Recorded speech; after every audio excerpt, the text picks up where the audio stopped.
옥상에서 새를 키우며 살고 있는 남자가 있습니다. 아니요, 바로 이 남자죠. 이 남자는 킬러입니다. What is his name? Ghost dog. What? But it makes me think about Indian, crazy horse, running bear, black elk.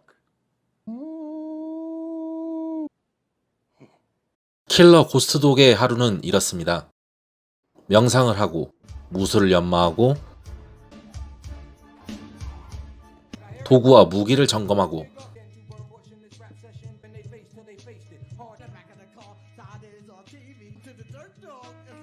새들을 키우고 책을 읽죠. 고스트독은 임무에 나설 때 언제나 남의 차를 훔쳐서 이동합니다. 이번 목표는 프랭크란 인물로 그는 마피아 조직에 몸을 담고 있으며 보스 친척이지만 보스의 딸을 건드렸기에 조직의 표적이 된 것입니다.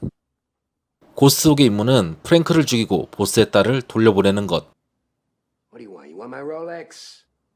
그는 성공적으로 임무를 완수합니다. 덤으로 보스의 딸에게 책까지 빌리게 되죠. 그렇지만 문제가 생깁니다. 조직과 고스트독 간의 유일한 연락책인 루이는 고스트독에게 경고의 메시지를 보냅니다.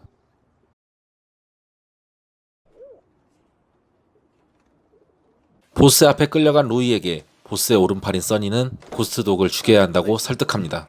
What we need to do is eliminate the scumbag who whacked Frank. Frank was one of us. His killer needs to be neutralized. 지랄하고 자빠졌네. 루이와 고스트독은 서로 특별한 사이입니다. 8년 전 루이는 지나가다가 양아치들에게 구타당하고 있는 고스트독을 구해주었고 그로부터 4년 뒤 고스트독은 루이 앞에 나타나 그를 주군으로 모시게 됩니다. 고스트독이 루이를 주군으로 모시는 이유는 그가 사무라이의 사상에 심취해 있기 때문입니다. 보스와 써니는 루이에게 협조할 것을 요구합니다. 루이는 그걸 받아들이죠.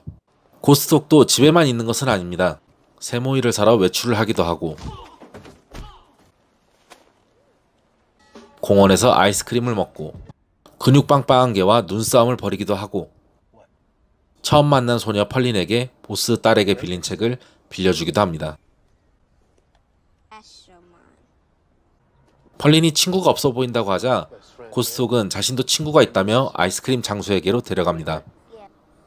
이 아이스크림 장소 레이몬드는 영어를 못해 계속해서 불어로만 이야기하는데 신기하게도 고스트독과는 아주 조금 대화가 가능합니다. 한편 상태가 별로 좋아 보이지 않는 마피아 조직원들은 루이가 말한 정보를 토대로 고스트독을 찾아다닙니다. 그렇지만 고스트독을 찾진 못합니다.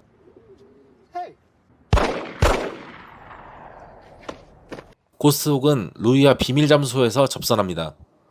루이는 상황이 나쁘게 돌아가고 있고 자신이 할 수 있는 일은 없다고 말하죠. 그때 갑자기 그 자리에 조직원 중 한 명이 나타나고 고스트독이 반격해서 죽여버립니다. 고스트독은 루이가 의심을 받지 않게 하기 위해 그의 어깨를 쏴버립니다.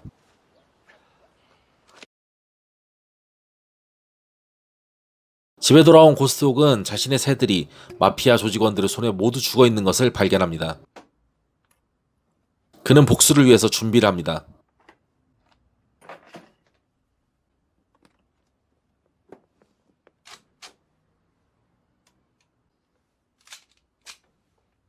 그리고 살아남은 새를 발견하자 그 새를 통해서 마피아들에게 메시지를 전달합니다. Goddamn thing. If the samurai's head were to be suddenly cut off, what the fuck is that supposed to mean? It's poetry. The poetry of war. 복수를 위해 준비한 고스트독은 역시나 이번에도 차를 훔칩니다.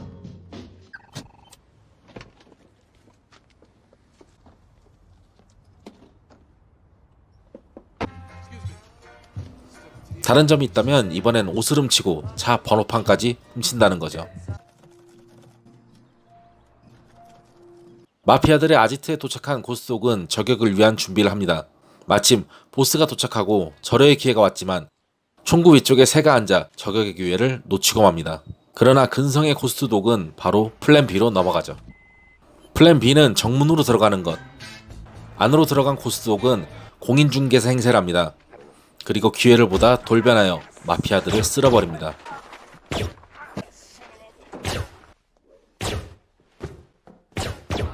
보스의 방에 도착했을 때 한 명은 심장마비로 알아서 죽고 나머지 한 명은 고스트독의 총에 죽습니다.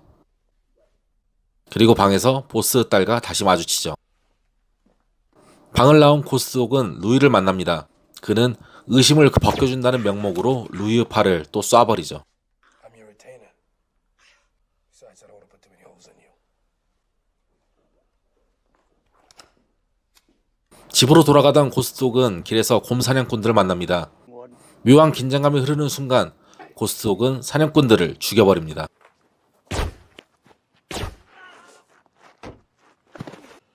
You know, in ancient cultures, bears were considered equal with men. This ain't no ancient culture here, mister. Sometimes it is. 루이는 살아남은 보스의 딸과 자신의 친구를 데리고 병원으로 급히 달려갑니다. 그렇지만 피를 너무 많이 흘린 친구는 차 안에서 죽고 말죠. 고스트독은 이번에도 차를 훔쳐 써니를 찾아갑니다. 써니의 집에 도착한 고스트독은 1층에 있던 조직원을 처리합니다.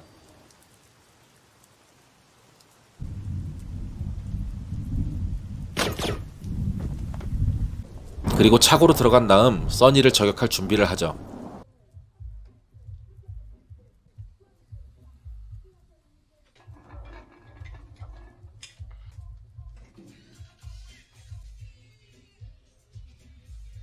그 시각 써니는 화장실에서 춤을 추면서 씻을 준비를 하고 있습니다. 세면대의 구멍에서 나오는 레이저 사이트의 빛을 바라보던 써니는 고스트독의 하수구 저격에 목숨을 잃고 맙니다. 동네로 돌아오자 레이몬드는 루이가 왔다는 이야기를 해줍니다. 그리고 펄린이 고스트독에게 책을 돌려주러 옵니다. 책을 돌려받은 고스트독은 펄린에게 자신이 가장 아끼는 책을 줍니다. 루이가 그곳에 나타납니다. 고스트독과 루이는 마주합니다. 루이는 조직의 복수를 위해서 고스트독에게 총을 발사합니다. 그 모습을 본 레이몬드는 고스트독에게는 총알이 없다고 외칩니다. 사실 고스트독은 루이가 오기 전에 미리 탄창을 빼놓은 상태였습니다. 루이의 손에 죽을 작정이었던 것이죠. 결국 고스트독은 쓰러집니다. 쓰러진 고스트독은 루이에게 책을 주며 가끔 읽어달라고 말합니다. 그리고 나중에 생각을 말해달라고 하죠. 루이는 도망치고 펄리는 고스트독에 총을 주어 루이를 향해 쏘지만 총알은 나가지 않습니다. 루이가 차를 타자 차 안에 타고 있던 보스의 딸은 자신의 책을 알아봅니다. 그리고 차는 떠나가고 거리에서 고스트독의 시체만 덩그러니 남게 됩니다. 그 뒤 고스트독이 준 책을 읽고 있는 펄리는 모습을 비추면서 영화는 막을 내리게 됩니다. 지금까지 미래비디오였습니다. 감사합니다.